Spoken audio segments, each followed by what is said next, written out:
Welcome to this week's edition of Dugout Dish Podcast. I'm Andy Kirikides, joined by my wonderful co-host, Keith Glasser. How you doing? Great. How are you?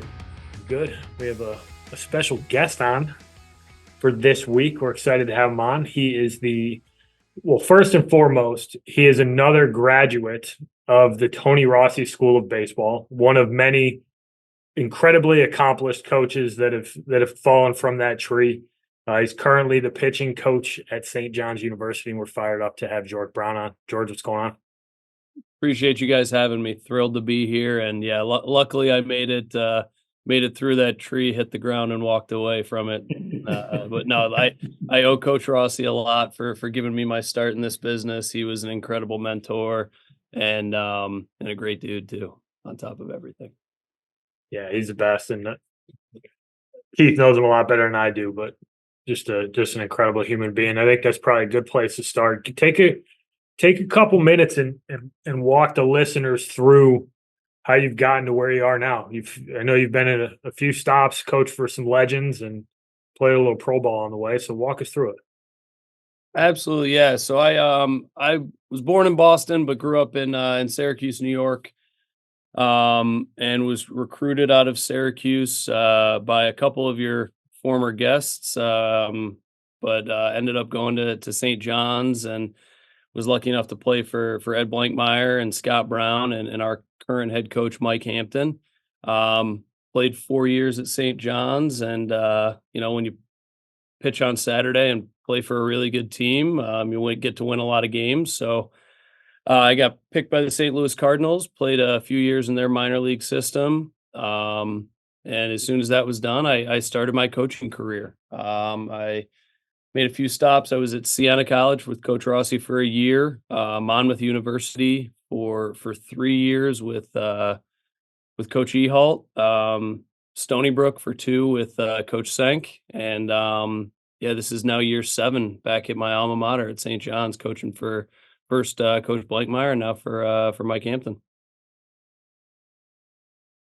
Yeah, pretty cool path.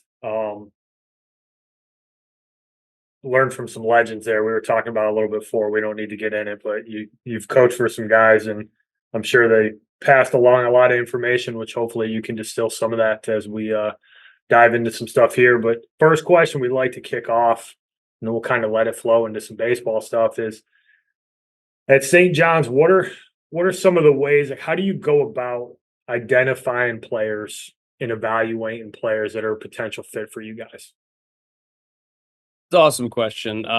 So I would say the venue always changes. It can be showcases, it can be our camps, it can be tournaments at Diamond Nation, it can be high school games, it can be just about anywhere. But kind of mentioning the guys that I was lucky enough to coach for and learn from. There's a few things for me as a pitching coach specifically that I look for. I mean, I have a list that, run through really quickly. It's, I want competitors and winners. I want guys who have something about their fastball that's special. I want guys who have a replaceable pitch that when a fastball count is there and we need to throw something else, they can use it. I want guys with athleticism in their delivery. I want guys who are projectable and look like they have more to go. And I want guys who dominate intangibles, guys who hold runners, field their position, understand the game. And then the last one is competitors, winners. And there's a reason that one's on there twice. That's why we do that. And, the things that we try to do when we're recruiting and developing and looking at the players that are going to fit in our program. Does everybody check every one of those boxes? Maybe not. But if we can see a lot of them checked off, and the ones that aren't are the ones that we can coach them up on.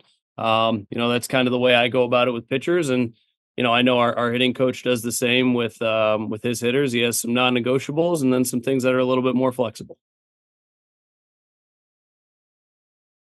When you get into the ID process, and this is something that at least I know a lot of guys have mentioned this, but network of coaches, and how does that work for you in terms of guys getting on your radar and Is that something you lean on in terms of identifying guys? I know you guys need to be a little bit ahead of the curve and you need to have an eye on guys as they come through.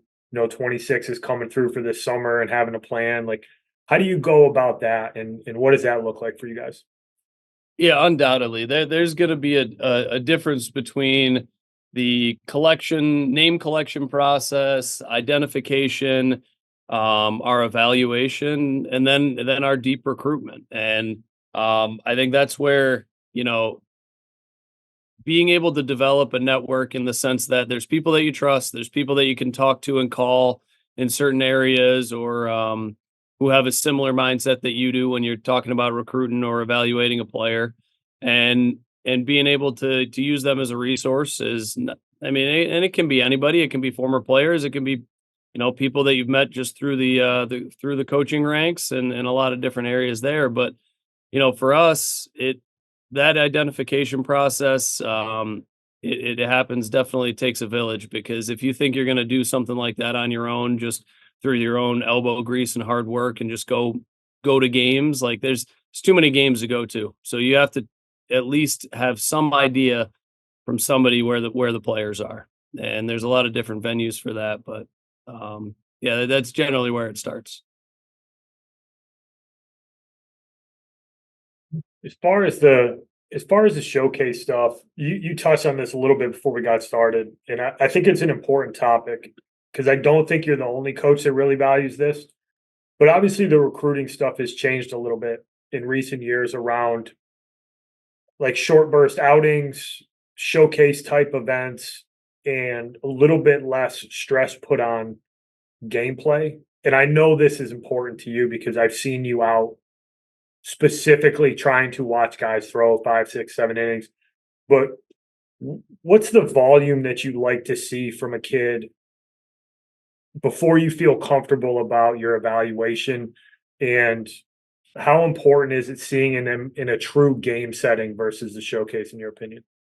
Ooh, that's a lot of awesome answers in there, hopefully.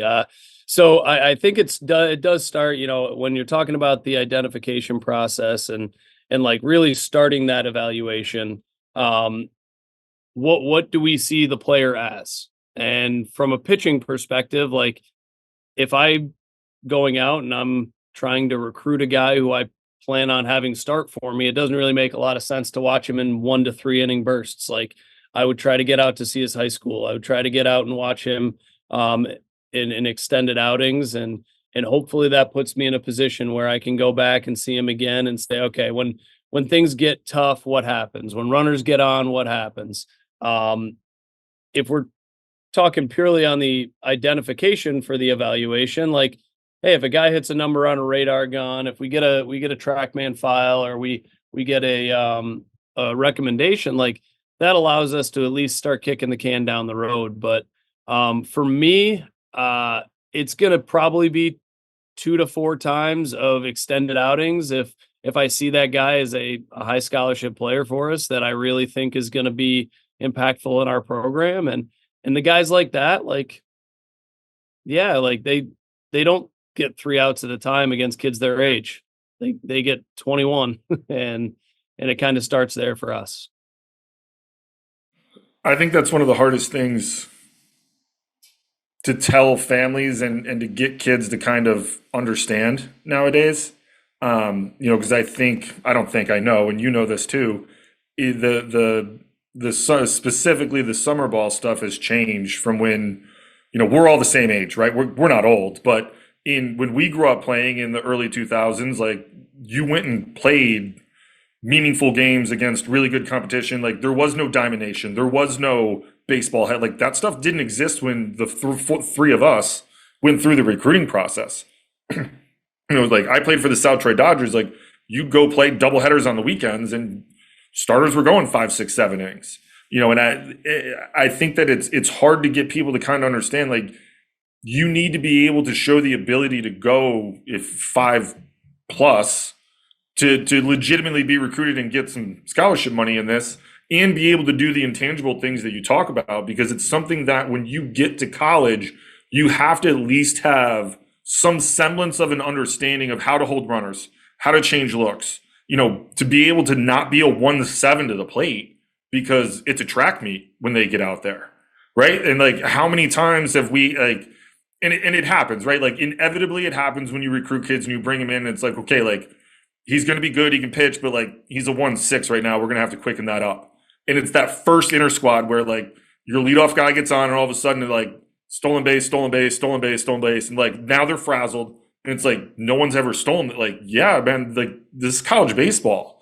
And I think sometimes like, having that conversation with families and kids is tough because they haven't seen it and they don't know.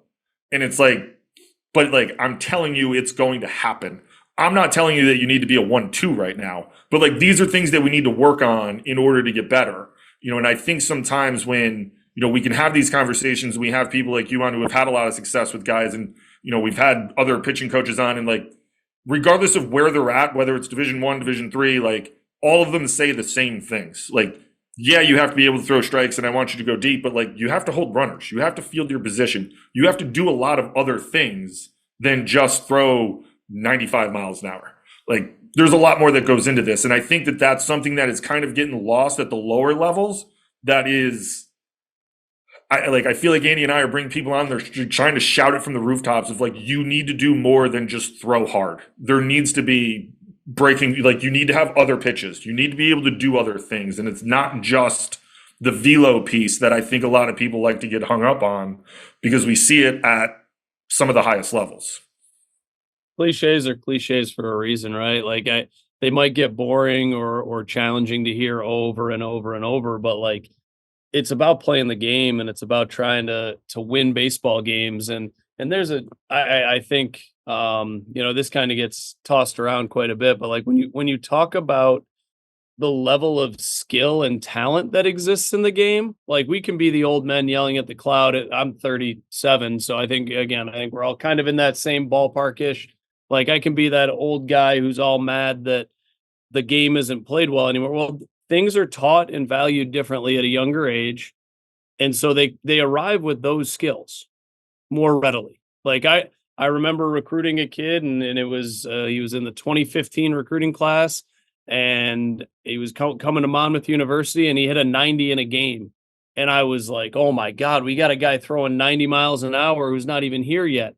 And now that's like your ticket in the door to be recruited for a lot of people at 16. Like, the game on that level has changed, and we can't ignore that. But the other side is, like, as college coaches, I don't think we can complain about it either, because I have every opportunity to go recruit guys who throw 84, 86 and hold runners if I want to. Or you build a roster and a staff the way that you feel like you need to in order to actually develop the group and have some guys who can do some different things. So, hey, maybe if a guy is a sprinter for a travel team and he's 1 to 3 innings, and every time he gets to the third, the velo drops 4 miles an hour, but man, there's some electricity for the first 6 outs. Maybe I'm recruiting that guy as a back end arm or a setup guy who blossoms into one. And okay, like, I'm okay with that as long as I identify what I'm doing in my process. Yeah, I think that's the difference, where as coaches, we know that. And I think a lot of people want to kind of look at it as, well, everyone's throwing 1 to 3, and I want to come in and have the ability to start right away. And it's like, well, there's a process when you get to college of what that is going to actually look like, how you develop, how you respond to coaching, what you actually do when you get the ball in games and things of that nature. Are you going to be in the weight room? All those types of things. And I think that because it's kind of, in some regards, like, that's what a lot of people do, it becomes like, this is the path forward. And it's like, well, there's a lot of different ways to skin a cat here.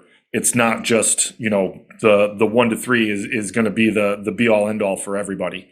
So I think that there's the point that we try to drive home, though, is that there's a lot more that goes into this than just you're right, the game has changed. Like, I'm 37. When we were growing up, like, if dudes were 89, 91, like, 90 was the number you wanted to get to when we were in high school and early in college. Like, dude, like, wow, that guy throws 90. Like, that's firm. Now it's like, all right, ho hum, everyone's throwing 90. Like, You throw the 6th on Tuesday. Right. Right. So it has changed, and you can't ignore that part of the game. But I do think that they're like, we talked with Andy and I cut a short, a peek behind the curtain here. Like, we cut a short earlier on free passes, like, at things that you can control, the walks, the balks, the hit by pitches, the wild pitches, the pass balls, things like that. Like, there's a reason they get tracked in college, because they're things that you can, by and large, control. And, so like, generally speaking, if you are going to be a guy who just goes in and walks and hits guys and has a 5 whip, like, you're likely not going to find yourself on the mound that often for that ball club until you figure it out. And that's just the reality of what it is. For sure. And if you're going to value it, you have to track it. And that's, one of the things that we talk about as a program. And, I don't know why we wouldn't hold guys that we're recruiting to the same standard. It's, did we throw strikes? Did we catch the baseball? Did we hit in situations? And like, if we do those 3 things in a game, you look up and you're like, oh man, shocker. We did that again and we actually played well. It's kind of crazy how that works out. So you start to look at things and track them, and all the years that we've struggled, it's been on the mound. It always starts with free passes and giving stuff away, because the arrogant part of the pitching coach in me is like, well, most hitters aren't very good. And we have to think that way as pitchers, because the game is stacked that way. It's for them to not be very good. So if we're going to give stuff away, it's not going to help our plight. So we need to be as aggressive towards making them do things as much as we can, instead of giving things away to them. And you can't just say it. You have to train it. You have to track it, and you have to talk about it. I mean, we post stuff after every game, after every week, highlighting the things that we've done well. And our guys are playing really good baseball right now. We're really proud of the things that they're doing on the field.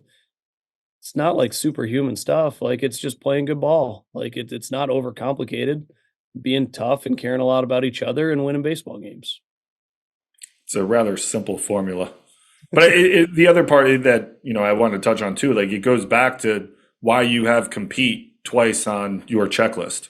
Like, there's you have to be a super competitive person if you want to be able to succeed at any level of college baseball.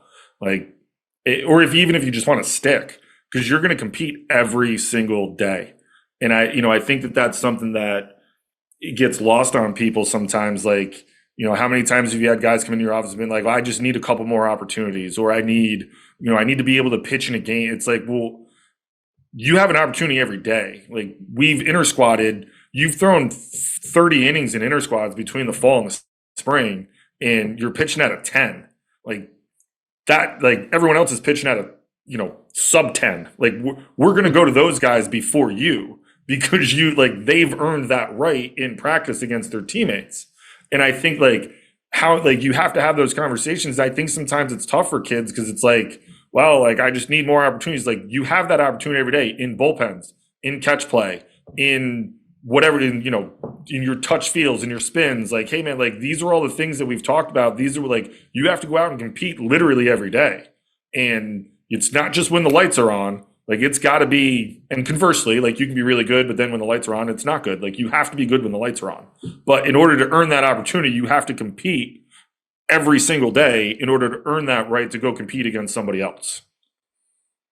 Undoubtedly. I mean, yeah, if it goes back to, what you value and the things that you want to bring in, and any of us say that we're infallible. Like, you'd show me the guy who's never missed on a recruit, or never screwed up a pitch call or any. I make mistakes all the time, constantly, and fortunately, I'm lucky enough to have learned from a lot of people who have said, no, that's what's going to happen. You have to learn from those mistakes and grow up. And even in the past, you bring up the word compete. Even as a coach, like, you have that ebb and a flow of like, okay, I was a player, and then I grew up and I matured, and then you become a coach and you're an immature coach, and then you have to mature as a coach. And like, I think you confuse like, it's really easy to confuse competitive and emotional and passionate, and like, those aren't synonyms. Like, those are all very different things.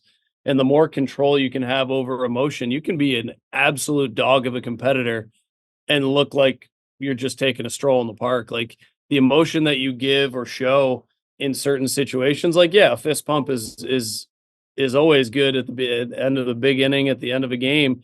But like, you see a lot of starting pitchers who walk off the mound after strike three. And like, does it mean that that dude doesn't want to compete and doesn't care? It's like, no, he's got a low heartbeat and he's probably better in that position because of it. And like the guys who are at the end of the games, they can handle the high energy, the high emotion situations and either match it with their own heightened emotions, or, you know, they're kind of a cold-blooded killer out there too.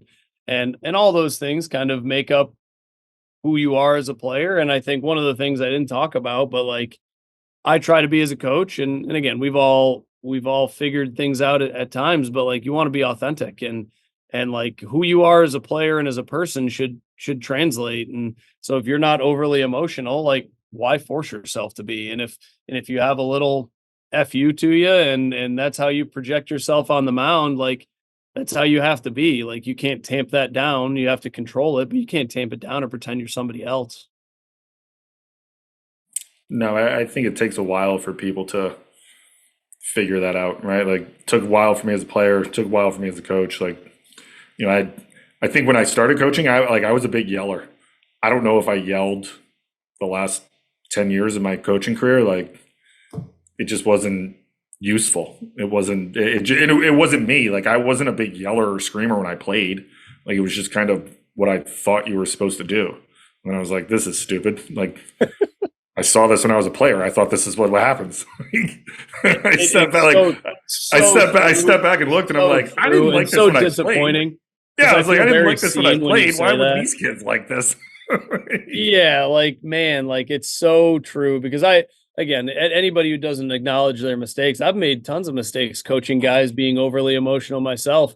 I'm yelling and screaming and telling people to control their body language, and it's like, hot kettle, what are we doing? Like there's so much there that, you know, over time you start to figure things out. And I appreciate the guys who have stuck with me and gone through the challenges of me being emotional in order to see maybe a little bit more zen, a little bit more relaxed. And hey, maybe it's the kids and whatnot that settle you down, and the losses don't hurt anymore as much. Yeah. But like, you know, there's a lot of perspective to be had if you're willing to look around and listen. But yeah, I think maybe yeah.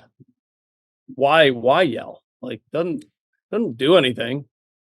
No. Although maybe at umpires, I definitely lose my temper there occasionally, unfortunately. But I probably yelled at them more than I yelled at my players in the last 5 or 6 years of my life. But even then, sometimes you're just like, I mean, there were times I've tried to get thrown out of games, and they would just be like, "No, not doing it." I'm like, "Can I get a warning? Like, give me the official NCAA warning. Just do that for me. I'll shut up over here." Gosh, sorry, we digress.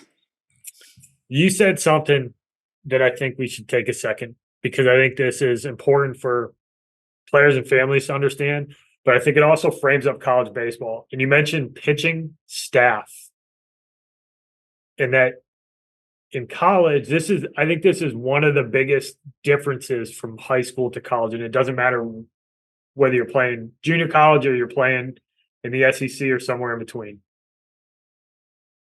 In high school, you got 2 or 3 starters, and you run them out there 3 times a week, or, you know, every one of them gets 1 start a week, and you go. And if you have to go to your bullpen, it's probably not a good thing. That's the reality of most high schools. College, you need to build a staff, and you need to be able to manage that staff. And guys have different roles, and you try to put them in situations to be successful. And you've got your weekend starters and your midweek guy, and then you got your swing guys and the back end guys. Can you talk a little bit about how you go about that process when you recruit? Because I think it's something that a lot of guys think that, well, if I throw hard or if I do one certain thing, I'm going to get recruited. But I know from talking to you that you're way more specific in how you build out a recruiting class versus just trying to go get a bunch of right-handed guys who throw hard. You're looking for specific things to lengthen the quality that you have. yeah, no doubt. And I wish it was something that at this point, like I could tell you, I've figured out the code, but like you go through the things that you value, kind of like we talked about, and you start building things around there. And if I'm going to sacrifice a thing that I value, where does that piece then fit? And you also have to have a group of selfless, competitive, together people that truly understand, like, and I try not to do the back when I playeds too much, but like, we're lucky enough to have a lot of great alums of our program. And one of the jerseys on the other side over here is a guy named Scott Barnes, who was a left-handed pitcher from Massachusetts. And that was a guy that, for me, as a member of a pitching staff, he was throwing on Fridays, and if I was throwing on Saturdays, I'd try to pitch better than him. Not to pitch on Friday, but to compete with him. And anybody who was on Sunday was trying to pitch better than the two of us. But Scott Barnes was my throwing partner, and we had more fun in the years that we've played together than we could ever imagine. And it's not rivalry, it's competitiveness. And so in that group, you have to have somewhere between 6 and 8, maybe 10 guys who at some point in their career, they're going to have a chance to start in your program. And then you got to have a couple sickos at the back end who just love the adrenaline rush and love the high leverage tempo situations that come with that. And sometimes you put a guy in a situation where you're like, okay, no, this is what he's going to be. And he shows up and you're like, oh, okay, I missed on that. Let's pivot really quick and see what he's going to do in this role. Some guys don't like coming into other people's games. Some guys' stuff doesn't play that way.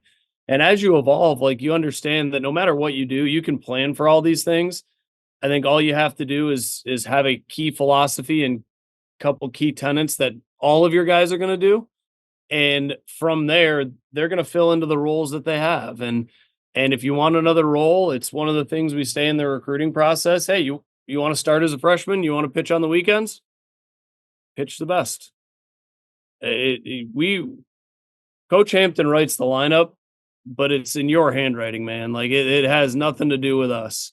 And for us, like, and you can look through our program and the history in the past, and we've had a freshman who has made starts on the weekend every year since I've been here, other than the 4-week COVID year. Every single year. You want to pitch? Pitch the best. And you want a role that's not the one that you already have? Pitch better. But kind of how Keith said, like, you want opportunities, like, they're there every day for you. So if you think it's us making decisions based on the plan that we made 3 years ago, no, man, it's not that simple. Like, you guys go out and you make your roles. You want to pitch on Friday, Sunday, or you want to be the closer? And now there's some grooming that obviously helps with, if you can have some depth in your group and say, hey, this guy, we could pitch him for 1 to 3 outs every weekend and not get much out of him during the midweek. Or we can really say, all right, he's going to be a big part of this thing down the road. And I'd rather he throws 45 or 50 innings, and maybe towards the tail end of conference, we start to slip him in there as a leverage guy. Like, okay, that might make a little bit more sense than throwing 12 to 18 because we could never find the perfect spot for it. And you have to make choices like that. And over the years, like, I think there's been guys who have been put in situations like that. It's helped their career immensely. And there's guys that you thought, different of early, and then all of a sudden you're toggling them back and forth. Like, there's no perfect formula. Carving out a role, I think, is an important thing for kids to wrap their head around. And, like, you got to get a role first before you can get into the next role. And when you get into college, and I think a lot of times it's the first time that kids get on a campus and they're not the best guy. And they're used to just, well, I'm a weekend starter. Like, I've always started for my high school team. Well, you kind of got to go back to square one, like, show that you're good enough to pitch, and then show that you're good enough to pitch in a leverage spot and make that progression, and being able to prove to, you said, like, it's kind of in your hands. Like, if you're the 7th inning guy and you want to be the back end guy, like, you need to prove that you're capable of handling those 3 or 6 outs, because they're different outs. It's not just 3 outs. Like, there's a reason that certain guys excel in those spots and certain guys don't. And being able to compete without it being personal I think is kind of what sums up college baseball is that most of the time your biggest competition is actually in your own dugout. But can you compete with those guys so that on game day you can compete together against a team in another uniform? And that's how you kind of level up. Like you're talking about, you're not trying to take Barnes' spot on Friday, but on Saturday you're trying to outpitch him. Like that sums up the core of college baseball. The programs that are really good, there's no envy. It's can you raise up somebody else's game, and how can you do that? And how can you compete in your dugout so that you can win more games when you're playing somebody in a different uniform? For sure. And I think you start to see that where, one of the things, and our guys, hopefully none of them watch this, because they will roast me for it. But, one of those things that we really emphasize is like, hey, come in and get your guy. Like if you get brought in out of the bullpen, we didn't bring you in to get the third guy. We brought you in to get that guy. And that's one of those things that, like, as a coach and as like a guy who, when you're dealing with a unit and a staff and being together, when you get your guy, not for yourself, but you did it for the guy that just came out of the game, like that's when things get really special and they get a little bit different because you're no longer selfishly letting yourself down. You're pissed because you didn't take care of it for the other guy. And nobody's ever going to be 100% hit rate on that. But when you do fail to get your guy, hopefully someone comes in and does it for you. And when guys truly believe in each other and care about each other, it's amazing how different that vibe truly is. Like it's again, cliches are cliche for a reason, but you're not pitching for you anymore. You're really pitching for that guy who had a great start but had to leave with first and second and one out. And now it's punch out, pop up, let's get some high fives and let's go score.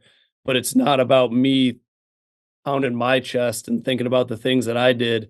It's about the first guy out of the dugout whose ERA and win and whatever it is you saved. Like that's when it gets pretty darn special.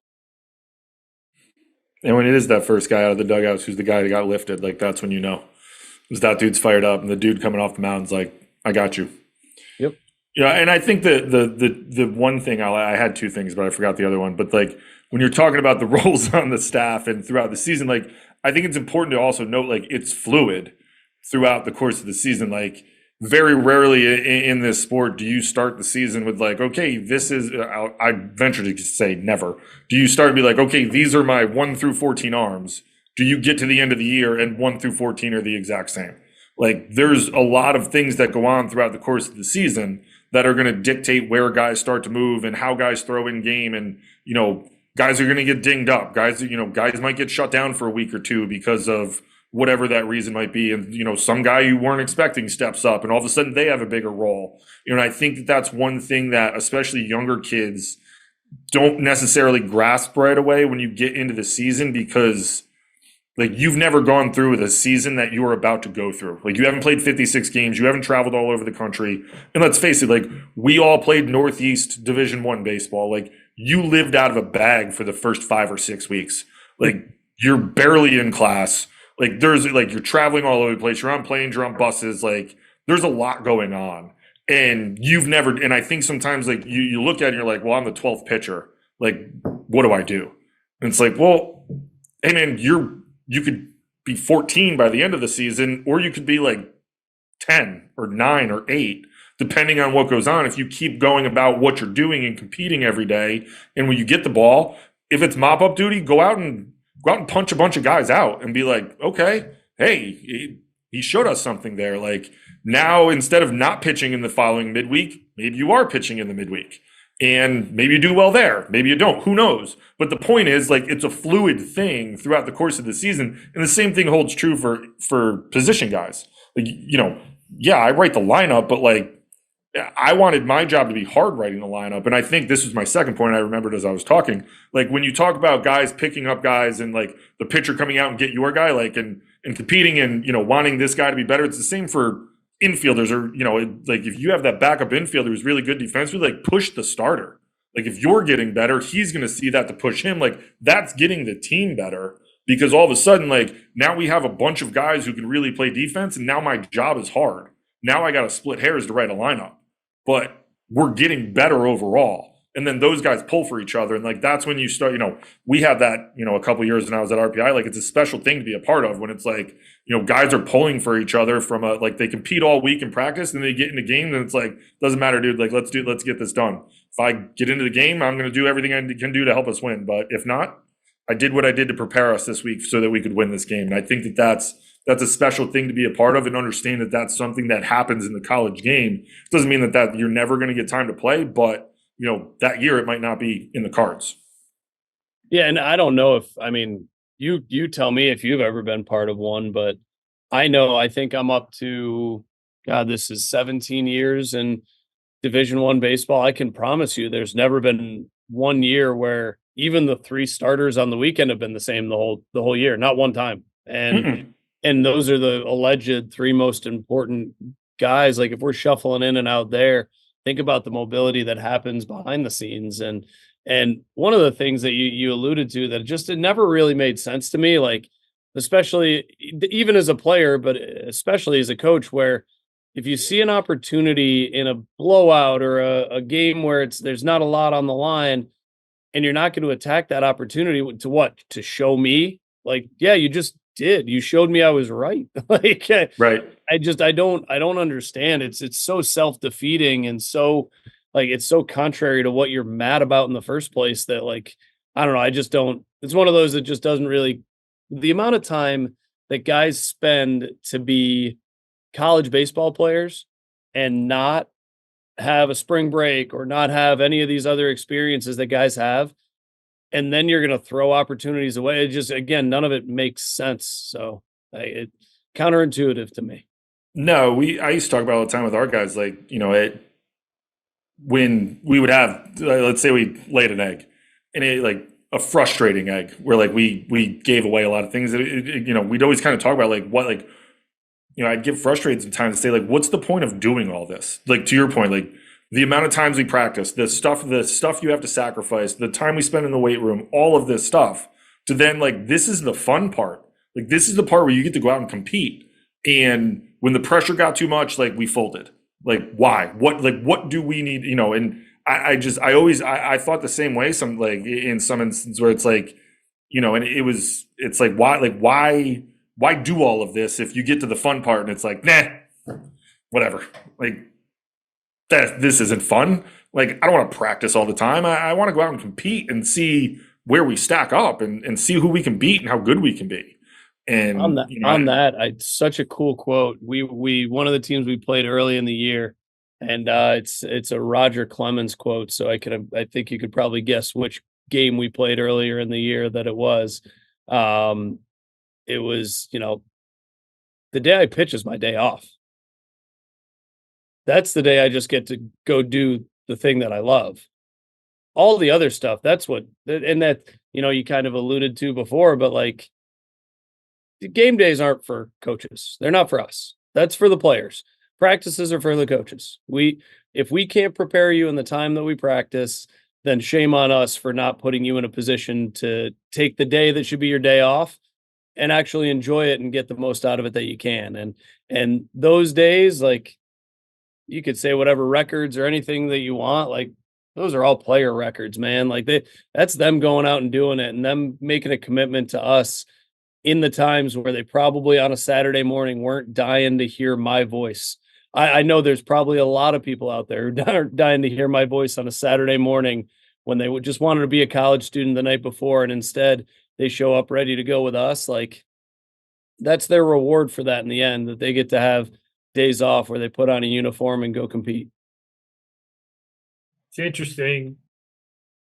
And I'm sure you can speak to this and I know Keith can, but the kids who are willing to show up and go through the process, to sound cliche again, but the kids who show up every day and they practice well and they're good teammates and they know they're not going to start, but their pregame's really good. They prepare. They go through their process. They go through their preparation. They're good in the dugout. They're engaged during the game. It's funny how it usually works out for those guys. Crazy, isn't it? They usually end up getting an opportunity And then because they've prepared, they take advantage of the opportunity. And that pinch hit role in the back of a blowout turns into a midweek start. And then that midweek start turns into somebody got injured and we need you to fill in now. And they're ready. And all of a sudden, you got a guy that ends up carving out a nice career for himself just because he decided that he was going to be a good teammate first and foremost, and he was going to be committed to trying to be good at it. Every year, to your point, the lineup's never the same as it is on day one. The rotation's never the same as it is on weekend one. Guys get hurt. Some guys throw better. Guys get opportunities. And the guys who consistently prepare for that opportunity, it's funny how they end up usually performing well when they're given that opportunity. And the guys who don't want to have a really good pregame because they're not starting, or they half-ass their pregame throwing because they're the 14th guy on the pitch chart. Those guys get passed. It's so competitive and the margins are so thin that's oftentimes the difference for kids is who wants to take it and be really committed to it is oftentimes what is the difference for most guys in how their careers play out. Well, and to that point, who wants to look in the mirror and talk about how they prepared and understand that when it came down to it, when you weren't ready, it wasn't my fault or any other coach's fault. It was yours because the opportunity to prepare was there every day. And then all of a sudden a guy rolls an ankle and now you're going to get ready? No, that was supposed to be happening for the last 2 months. That's why it's again such a weird coincidence that it seems to work out for those guys. Well, and as a coach, who are you more inclined in that situation? Like you're making decisions on who gets to throw in games. You guys are up by 12 in the 7th on a Saturday, and you want to save your bullpen guys for Sunday. And you look down, like you're going with the dude that you know busts his ass and has a really good week. If I'm trying to find an at bat for somebody, I've had this conversation with Murph in the dugout. He'd be like, "Hey, what do you think? Get somebody so and so in." I'd be like, "He was horse shit today. Give the other guy a chance. He was awesome. He's been awesome all week." Like coaches use what you do during the week as information to make a decision on who's going to get the opportunity. One of the other ones I think that gets lobbed our way as coaches pretty often, and to hide behind it and say that we don't have them, like coaches. Oh, coach plays favorites. Yeah, we all do. The guys who show up and work hard and do the right things and listen to the things we tell them to do and compete for us and value the things we do. Yeah, well, yeah, those are my favorites. And guys who get it done are my favorites. And doesn't mean we dislike you as people, but as players, like that's kind of your currency, isn't it? Like being able to show up to practice and get jobs done and all those things. Like, yeah, those are every coach's favorite every time. Don't play politics, but we play favorites. Yeah. And we've talked about this on here before, and we're not going to beat a dead horse with it, but it's the same on the position side where, like, we were talking about carving out a role, like, I mean, you're a pitching guy, but, like, you know, if you're a plus defender, you might find yourself as a defensive replacement in the back end of the game. And that could then turn into you playing a little bit more. And then a midweek start. And same thing, like, I mean, we had Hobbs on. Hobbs was talking about, I wish I remember the kid's name. He's like, I got here and everyone was like, he can't play. He's like, and all of a sudden he could play defense, couldn't hit. He's like, before you know it, like we had to play him because we could pitch on, we played him on Friday nights because we could really pitch and he defended. And all of a sudden you look up, he's hitting like 290. And you're like, he's like, and this kid was only in the lineup to start because he could play defense. And then, but it was just that one opportunity, like showed up every day.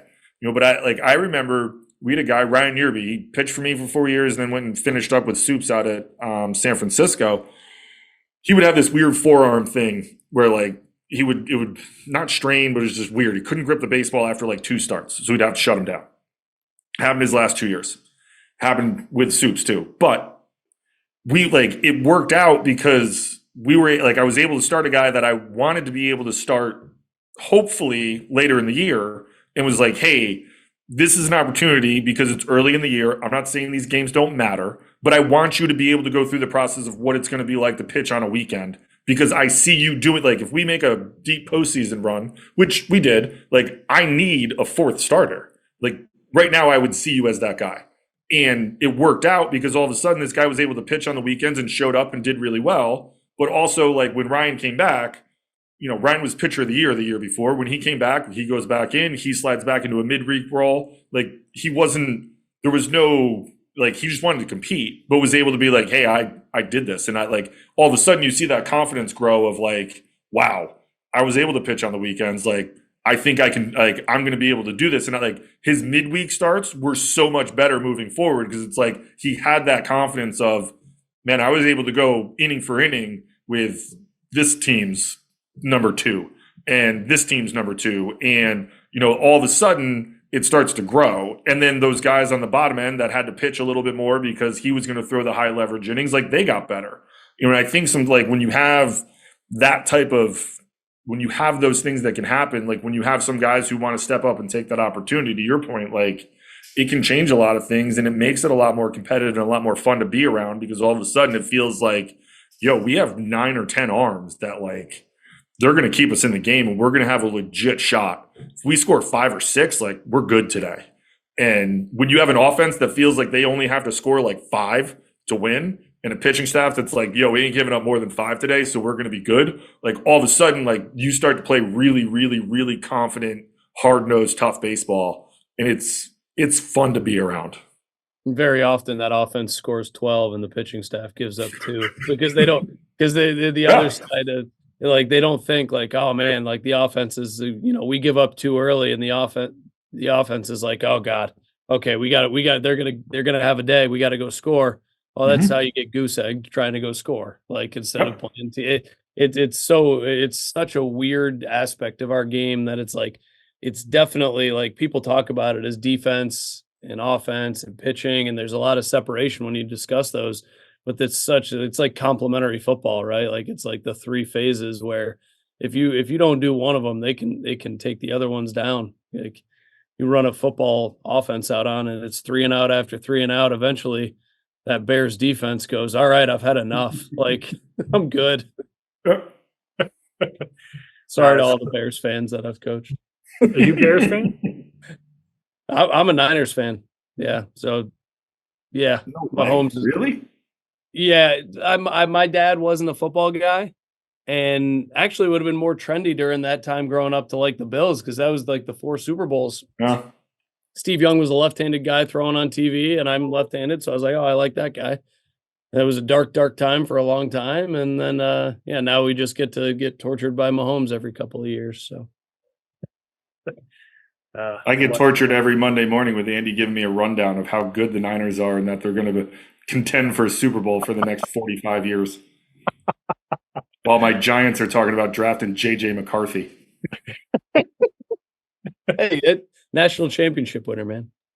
Winning competitor. Hands the ball. He's great at handing the ball off. To no running back, by the way, that the Giants let walk. It doesn't seem like you're holding on to that at all, Keith. I digress again. I'm sorry. All right, back to baseball. I want to split some hairs on the character stuff. Yeah. Because I know this is important to you and it's important to a lot of guys. And I think it's something that needs to continue to be reiterated to people because how you handle yourself, how you communicate, how you present yourself is really important. You get 2 guys who are really, really similar from a talent perspective. What are some of the things that a guy can do in a positive light that can tip the scales towards that guy being the guy who ultimately gets a roster spot or an offer or whatever it is? Like, what are some of the character traits and interactions that you see with kids that get you excited about a guy? I'm actually going to give you the 2 simplest ones for me. Number one, and it'll be in the recruiting process, is how he treats his parents. That can tell you a lot about a kid, especially when they don't think you're around, or you don't see certain things. And hey, we've all been emotional teenagers at times, but there's always certain lines that you're probably not going to cross with your parents if there's a certain level of respect. And if they don't respect their parents, I'm pretty sure they're not going to respect me, because why would they?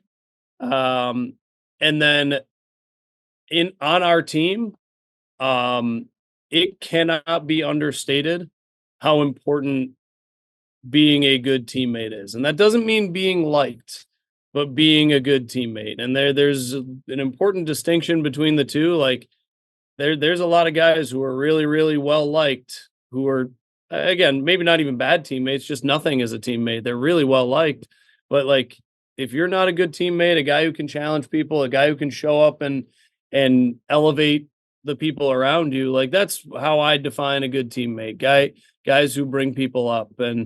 And when myself or any of the other coaches is being a hardo and giving people a hard time, is that the guy who you can see hauls off to the side and whispers, or is it a guy who goes, "Oh man, okay, they're right, let's go." And accountability has so much to do with being a good teammate. So that the two easiest ones there for me, and one in the recruiting process, and one a little bit more so like when we're talking about making travel rosters or certain things like that. And it's never always that simple, but if it comes down to two guys who are equal, vibes are important, man. I like the distinction between nice guy and good teammate, because the leaders hold teammates accountable. And it's not always easy to do that when you're 18, 19, 20 years old. And there is an element of like, you want to be liked. But the really good teammates aren't necessarily going to show people up. But when somebody's not doing what they're supposed to do, they're going to make sure that that guy gets back in line. And the best teams that I've ever coached and the best teams I've ever been on, most of the policing happened with the players, and the coaches didn't have to do a lot of it. And I think that that comes down to exactly some of the character traits you're talking about, is how much does it matter to you? And are you willing to have a tough conversation as a teammate because it's the right thing to do, and make sure that everybody's on the same page? And that's hard when you're 18 and 19. And I think if you can even just have a handful of guys, the trickle down effect that that can have is massive, because then it goes, the seniors who are good at it, the juniors learn. And then you start to develop a pipeline of guys who kind of hold the line when it comes to the standards of a program. And obviously you're coaching in the program you played at. I got to imagine that that's pretty important for you. No doubt. I guess I'll give you two versions of it. One that's current, and then one that is guess from my playing days. So when I was playing, I had we had actually a name that you probably remember, Brian Kemp. Kid could really go get the baseball. One of the fastest guys I've ever seen. Pulls a hammy, and we have a young dude in there playing outfield in a conference game. And I'm on the mound, and I'm a senior, and 2 outs, nobody on. He dives for a ball he wasn't going to catch, but it was an effort play. Ball goes through him, goes to the wall. It's a triple. Next guy up was Jed Jerko. I give up a single in the 6-hole, and run scores, and then I get the next guy out, and I'm again emotional, as I may tend towards, and I'm dog cussing the idiot freshman because you were catching that ball. Why are we diving for a ball in front of an all conference player? Like, keep him on first base. I love it's great effort, but like, and I wish I'd said it that maturely, but I didn't. I just screamed at him. And one of my roommates comes barreling down the dugout, and he was a senior who was an outfielder who wasn't playing, and he gets in my face and tells me, "Hey, that's an effort play. He's laying out for you." And we fingers in each other's faces, screaming at each other, whatever. And we sat on the couch and watched The Office together that night, and that's what it was. Like, we turned the page, because in that moment, whoever's right, wrong, whatever, like, we're fighting each other as teammates, but that happens. And then you leave the field, you take your costume off, you take a shower, and you go home, and then all of a sudden now you're friends. Like, those are two different worlds, and you're able to do those different things at the same time. And in the end, like, yeah, I was being super immature because I gave up a run, and it was a dumb play, but I shouldn't talk to a guy like that. And this was, I mean, I was Biggie's pitcher of the year that year. And that was a guy who wasn't a starting guy on our team who was comfortable enough to get in my face and tell me I was being an asshole. And that's pretty darn important to have that in a group. And the other side, it kind of happened on the team I was on, but I think, a great thing we have going now is we've got a group of older dudes who, I think you've seen the way that different responsibilities get shared. Like it's really tough to be the guy who wags his finger and the guy who puts a hand on somebody's back and says, "Hey man, it's going to be all right." And so when you got 4, 5, 6 older guys who, hey, you could have 2 or 3 guys who are the guys who make sure the rules are followed, and you have 2 or 3 guys who, hey man, like I've been through this before, it's going to be okay. And like when they can play off of each other like that, and you can have some dudes who can share responsibilities.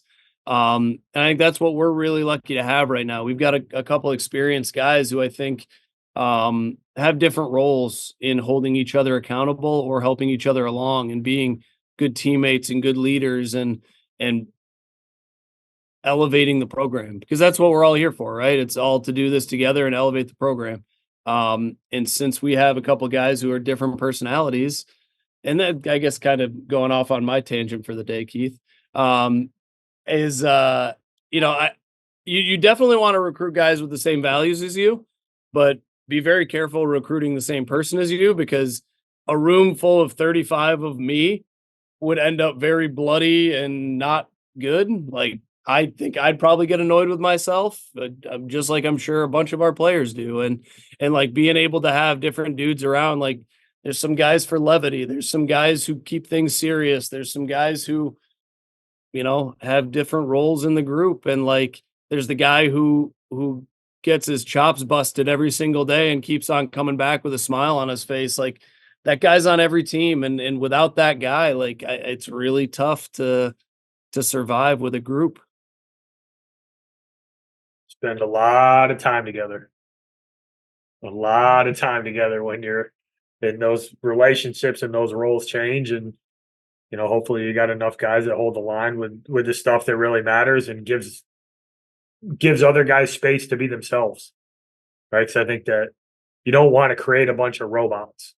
You want guys to be comfortable in their own skin, because that's how you get the best version of them.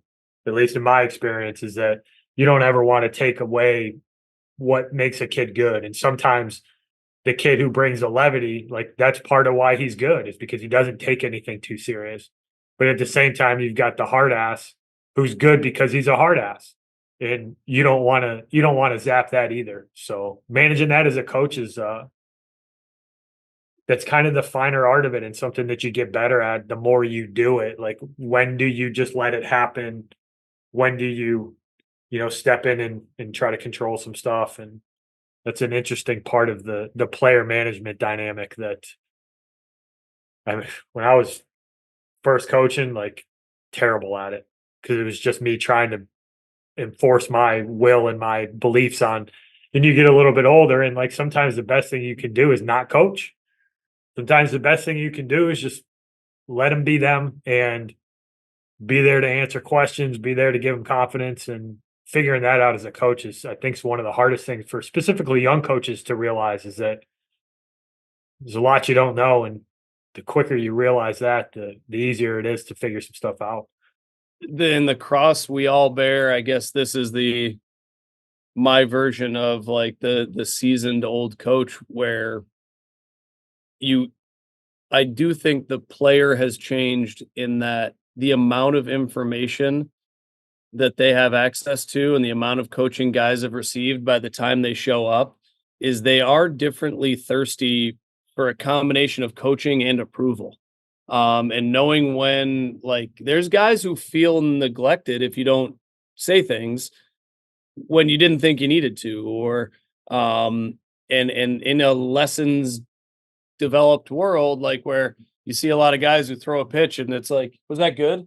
It's like, ask the catcher. He caught it, man. Like, if it was good. Like in the end, like they're so, you guys are so used to the guy who gives them lessons or the guy who coaches them on a day to day. Like they're so used to that approval being the thing that matters.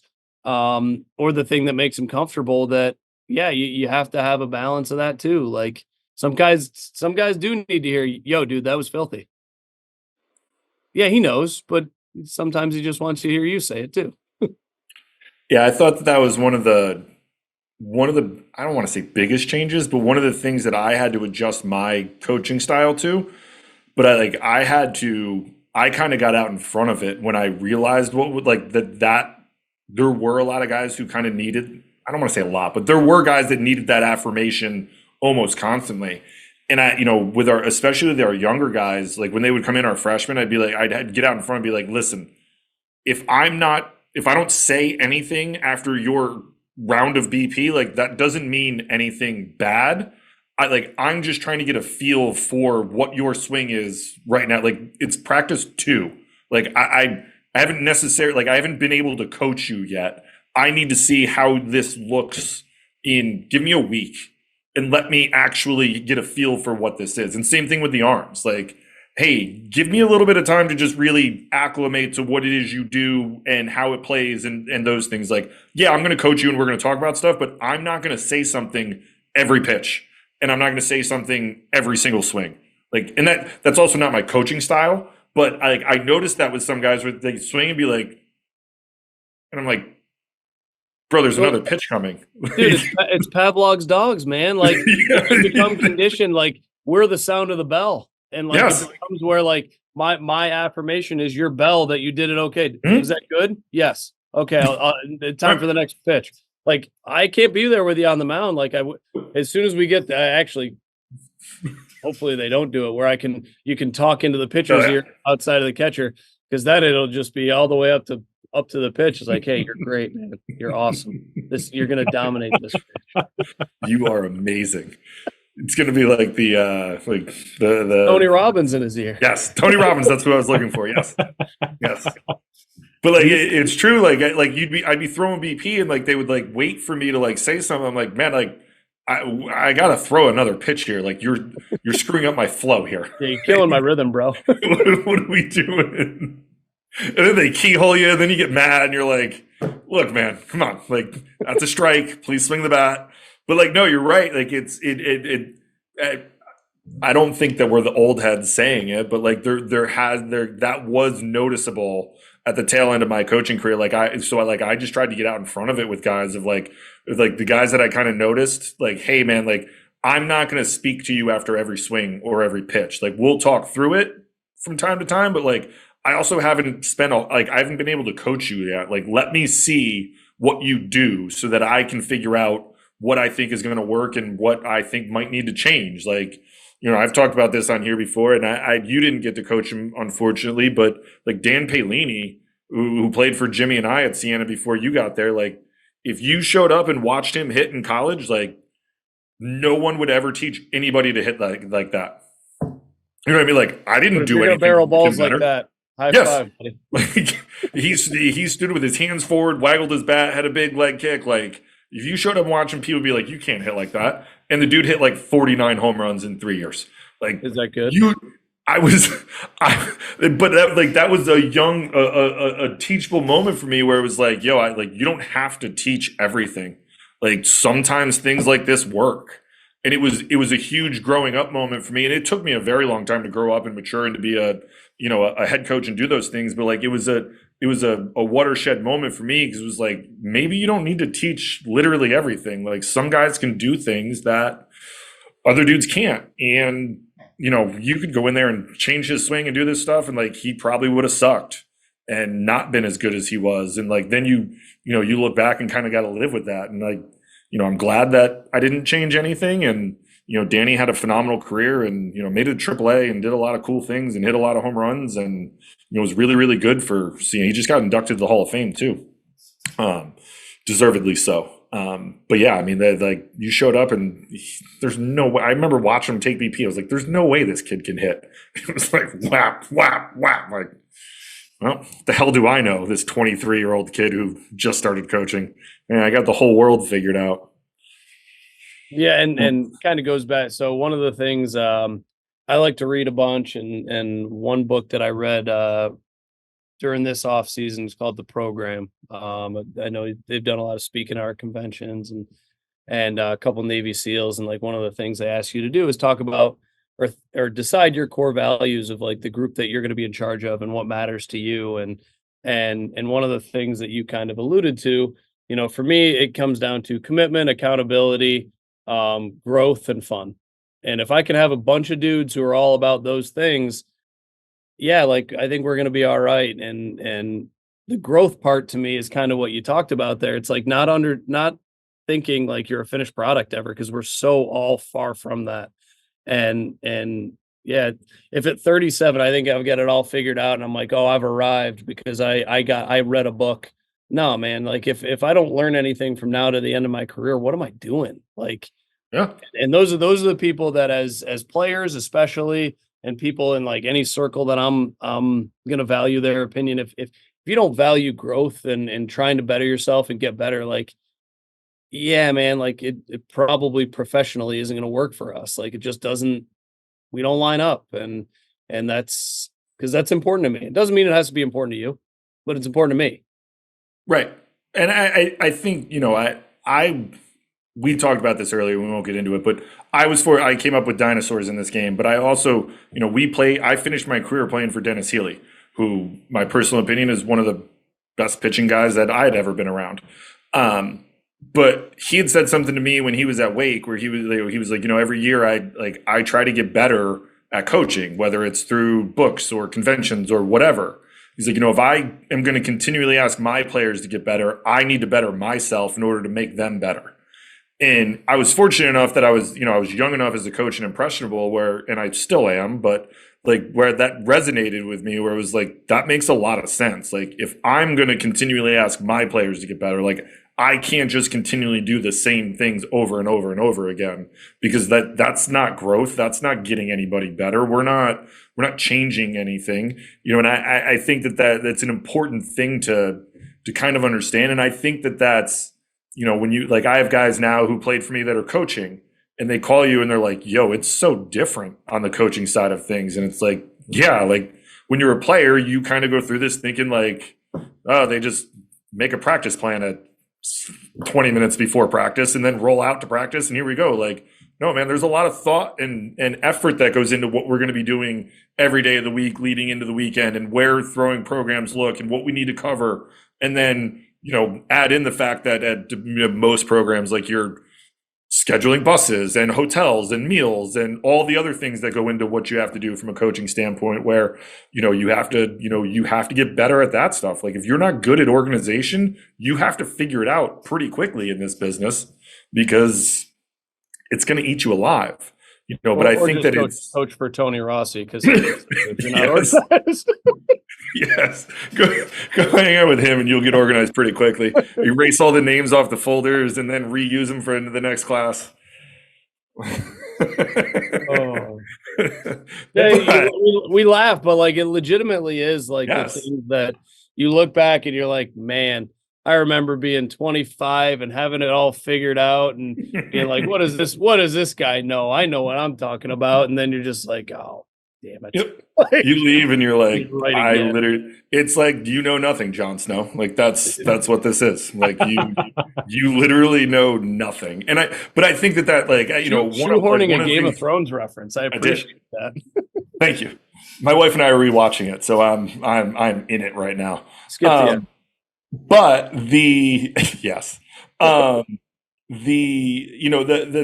with that though, like, one of my things with our team is always like, I wanted us to be humble. Like I want us to be good, but I want us to be humble about stuff. And I think sometimes like, that can create some growth when you can at least be humble enough to be like, I don't know everything. Like there's more in there for us to be able to learn and be able to grow and do things in order to make ourselves better versions, like not only better baseball players, but better versions of ourselves and better humans. Because I think for us, and not so much Andy and I anymore because we're not coaching, but when you're in it, like you can turn over the calendar every year and you're going to be able to coach and you're going to be able to throw on your ball suit and you're going to be able to go compete and do those things. Like it's a finite window for these kids to be able to do that. And I think that like it took me it took me a while, but like when you start to realize that as a coach of like, yo, it's a finite window that these kids have, like they need to get, they're not going to get the best version of you every single day, right? Like it's just, that's not going to happen. But if they can get the best version of you more often than not, like you're going to be able to get the best out of those kids. And I think like you said earlier, like being authentic and understanding that like, and I think a big part of today's game, like the kids want to know that you're human,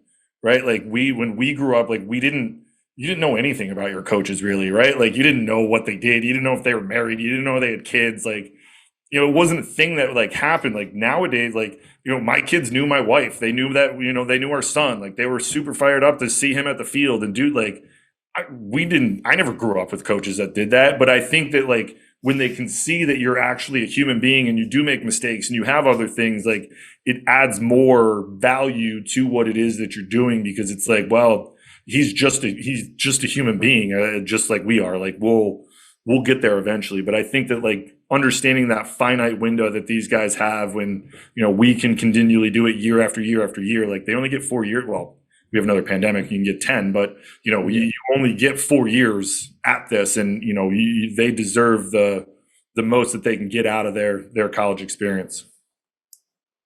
Amen, brother. All right, last question. We took up enough of your time tonight. Oh, sorry, Andy. I got one thing. I want to, because I think you're hitting at this growth thing, and I think that one of the coolest things that we get to do is talk to guys like you and Rob DeToma and Eric Suplee and whoever, and it's learning for me and Keith. Like every time we have one of these interviews and we get a chance to talk with old friends and guys who are really good at their jobs, I walk away from this and I have stuff and I'm like, okay, I need to mix that in. Like that's important. I liked how he said that. Never thought of it that way. Or if we're at a game, like I remember watching a couple games with you and hearing you talk about pitchers, and it's like, okay, I know how you think about it now a little bit more, but also that's information to put in my library. It's something for me to think about when I'm evaluating a kid. It's a way to think about the game of baseball. It's a way to think about how you treat your players, right? Like Keith just said, these guys have a finite window.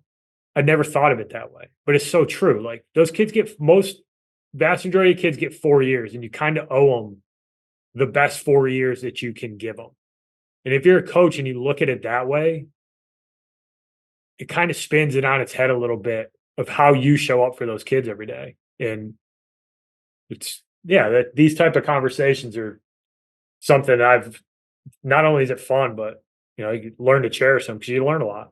It's important. No doubt, man. I mean, for me, I couldn't appreciate coming on here to chat more, because it just the same, like it reinvigorates thoughts that maybe I haven't talked about with our guys enough, or things like that I've said in the past that I really like or enjoy. And when it boils down to it, man, like a good coach is just a really good thief. Like you're just stealing and taking from everybody else. And there's no doubt that like 98% of what I say is just repackaged, reprocessed from Scott Brown or Ed Blankmeyer or Matt Senk or Dean Ehald or Tony Rossi or any Joe Panucci, any long list of people that I've been like so insanely fortunate to get to learn from, and understanding that like we're so very lucky. Like not for nothing, like I'm in my work clothes and I'm wearing, every time I walk down the street, someone's like, "Hey, you going to play golf today?" It's like, well, it looks like I am, but like, and having that appreciation for the fact that like that's what we get to do, and we are all support staff for these kids, like in their athletic journey. Like it's not about us anymore; it's about them, and that's definitely something that we need to recognize as coaches. So I'm going to be stealing that from you guys about that 4-year window. It's very well said. I forget who we had on. We were talking about, like, I made our guys in inner squads and stuff run to second base and touch second base to go hard out of the box and get guys to like just run hard out of the box. And it got to the point where the older guys would start, like, if someone didn't do it, like guys would start getting on each other. And I was like, all right, like we're getting to that point. And I forget who we were talking to. They're like, that's awesome, I'm going to steal that. And I was like, I stole that. So yeah. I was like, I am not taking credit for that. I stole that from Coach Peretti. I saw him doing it and was like, okay, if he's doing it, it probably works. So I'm going to mix that into my practices. I don't know if he stole it from somewhere, but at least like I'm not taking credit for that one. Like I stole that from Coach Peretti. But you're right. Like the best, like you steal a lot of, like, I don't want, you shouldn't say steal stuff, but like you do, like you take things from other guys. And I do like doing this stuff, but like I would always talk about this with like you go work Head First, or you go work show ball, you go work some of those events. Like I like doing it not only from a recruiting standpoint, but like you get to talk to other coaches who are good at their jobs about what they do. And like, you go talk to a Mike Deegan at Denison, who, I mean, they're like number 2 in the country right now at Division III. Like that dude does a really good job. Like, hey man, what are you doing that's different from everyone else? And, I think being able to kind of learn from when you're a young coach and being able to learn from guys like, again, we grew up with guys who've been around this game for a long time. Like you can learn a lot of stuff that like you can start to take and be like, hey, I value this. I'd like, maybe not this so much. And like it grows you into the coach that you become. And I think that that's what young coaches, because we have a lot of coaches who listen to this. Like, I think that that's young coaches that need to understand in this game too. Like, and there's like, you don't know everything. And the faster you can realize that you don't know everything, the better you can start to become and the better you can get, because there's a lot out there that you can learn. All right. Last question. What advice would you give families in this recruit process? Try to keep it as generally helpful as possible, because I think when it boils down to it, like we're all looking for the same thing, right? And that is the best fit and not the best place. And defining what that means for you becomes really important. So as a family and as a unit, I think discussing the things that are important, because it can get really simple when you're talking about just the baseball or just the place of the baseball or the facility. Like write down all the things that matter and try to check off as many of those boxes as you can. Understand that you're never going to check all of them, but keep the main things there, the main things. Like I think sometimes we get a little bit off the path and it doesn't become the decision that we were looking for in the first place. And we didn't really adhere to the things that we said were going to be important. So if you can identify that for yourself, like what truly really is important, and make your decision based on that, I think that's where we'll probably start to see less of the transfers and less of the movement and less of because it is so easy to bounce around now. And I don't blame anybody for their thoughts on the portal.